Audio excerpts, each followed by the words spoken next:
ഞാൻ എങ്ങടെ ഈ ഒരുങ്ങി കെട്ടി റെഡി ആയെന്നല്ല, ഒരു കല്യാണം ഉണ്ട്, അപ്പം അതിന് പോകാനാ. ഞാൻ റെഡിയായി, അമ്മ റെഡിയായി, ഇത് തേജ് കണ്ട അവളെ സ്പ്രിങ് ഓടിയിട്ട് നിൽക്കുന്നത്. അങ്ങനെ അവിടെ എത്തി, ലിഫ്റ്റ് കയറി പിന്നെ ഒരു സെൽഫി മസ്റ്റാണല്ലോ. പക്ഷെ തേജ് ഇത്ര മൂഡിലല്ല. ശരിയാക്കാം. അവൾക്ക് അവളെ ജ്യൂസ് കിട്ടി. അവിടെ പോയപ്പോണ്ടാ അതേ ആ ഗ്ലാസിൻ്റെ ഡോർ ഏതോ ചെക്കൻ്റെ കൂടെ തല്ലി പൊട്ടിക്കാൻ ഹെൽപ്പ് ചെയ്യണം.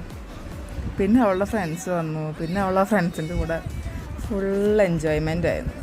ഇതിപ്പോൾ ഒരു വീഴ്ച വീഴും നിൽക്കോ, അതേ വീണു. പിന്നെ ഓടിക്കളിച്ച് ക്ഷീണിച്ച് കുറച്ച് നേരം മടിയിൽ വന്നിരിക്കാൻ വന്നു. റെസ്റ്റ് എടുക്കുകയാണെങ്കിൽ ഒപ്പരാൾ എനർജി വേണ്ടേ. അപ്പോഴാണ് തെജിൻ്റെ ഫേവറേറ്റ് പാട്ട് ഇട്ടത്.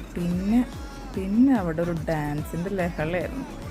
അവൾ സ്റ്റേജിൽ കയറി കിടന്ന് തുള്ളൽ തന്നെയായിരുന്നു. ചെക്കാനും മണ്ണൊക്കെ എവിടെ പോയാണാവോ ഈശ്വര. കളിച്ച് ലാസ്റ്റ് ഏതൊക്കെയോ പിള്ളേരെ ഇടക്കൂടെ വരുന്നുണ്ട്. അവരൊക്കെ അവൾ തട്ടി